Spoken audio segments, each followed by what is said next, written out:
ಒಂದು ನದಿ ಹರಿತಾ ಇರುತ್ತೆ, ಆದರೆ ಎರಡು ರಾಜ್ಯಗಳು ಅದರ ಮೇಲೆ 40 ವರ್ಷದಿಂದ ಜಗಳ ಆಡ್ತಿವೆ.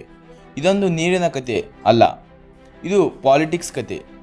ಮಹದಾಯಿ ವಿವಾದ ಅಂದರೆ ಏನು, ಯಾಕೆ ಇಷ್ಟು ವರ್ಷ ಆದರೂ ಬಗೆಹರಿಯಲಿಲ್ಲ? ನದಿ ಎಲ್ಲಿಂದ ಶುರುವಾಗುತ್ತೆ? ಮಹದಾಯಿ ನದಿ ಶುರುವಾಗೋದು ಕರ್ನಾಟಕದ ಬೆಳಗಾವಿ ಜಿಲ್ಲೆಯಲ್ಲಿ ಭೀಮಾಗಡೆ ಅನ್ನೋ ಜಾಗದಲ್ಲಿ. ಆಮೇಲೆ ಇದು ಗೋವಾ ರಾಜ್ಯದ ಮೂಲಕ ಹರಿದು ಸಮುದ್ರ ಸೇರುತ್ತೆ. ಗೋವಾದ ಜನಕ್ಕೆ ಕುಡಿಯೋ ನೀರು, ಪೈರು ಎಲ್ಲ ಇದೇ ನದಿ ಮೇಲೆ ಡಿಪೆಂಡ್ ಆಗಿದೆ.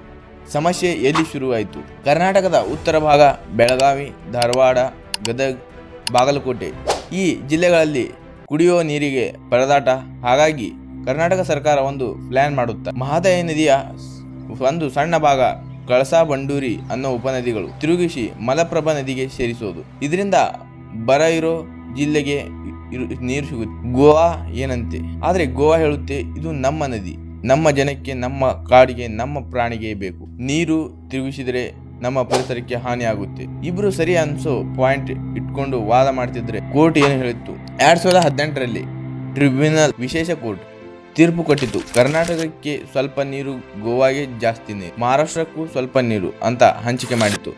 ಆದರೆ 3 ರಾಜ್ಯಗಳು ಈ ತೀರ್ಪು ಒಪ್ಕೊಳ್ಳದೆ ಸುಪ್ರೀಂ ಕೋರ್ಟ್ಗೆ ಹೋಗಿದ್ದಾವೆ. ಅಲ್ಲಿಂದ ಇಲ್ಲಿ ತನಕ ಕೇಸ್ ನಡೀತಾ ಇದೆ. ಜನಕ್ಕೆ ಏನಾಗ್ತಿದೆ? ಇಷ್ಟೆಲ್ಲ ಜಗಳದಲ್ಲಿ ನಷ್ಟ ಆಗಿರ್ತಿರೋದು ಯಾರಿಗೆ ಗೊತ್ತಾ? ಉತ್ತರ ಕರ್ನಾಟಕದ ರೈತರಿಗೆ. ಪ್ರತಿ ಚುನಾವಣೆ ಬಂದಾಗ ಈ ವಿಷಯ ದೊಡ್ಡ ಪ್ರಚಾರ ಆಗುತ್ತೆ, ಆದರೆ ಚುನಾವಣೆ ಮುಗಿದ ಮೇಲೆ ಯಾರು ಸೀರಿಯಸ್ ಆಗಿ ಸಾಲ್ವ್ ಮಾಡೋಕೆ ಪ್ರಯತ್ನ ಮಾಡಿ. 40 ವರ್ಷ ಆದ್ರೂ ಬಗೆಹರಿಯದ ಇರೋ ಈ ವಿವಾದಕ್ಕೆ ನಿಜವಾದ ಪರಿಹಾರ ಯಾವಾಗ ಸಿಗುತ್ತೆ? ಇದು ರಾಜಕೀಯ ಆಟನ ಅಥವಾ ನಿಜವಾದ ಜಗಳನ? ನಿಮ್ಮ ಅಭಿಪ್ರಾಯ ಕಮೆಂಟ್ನಲ್ಲಿ ತಿಳಿಸಿ.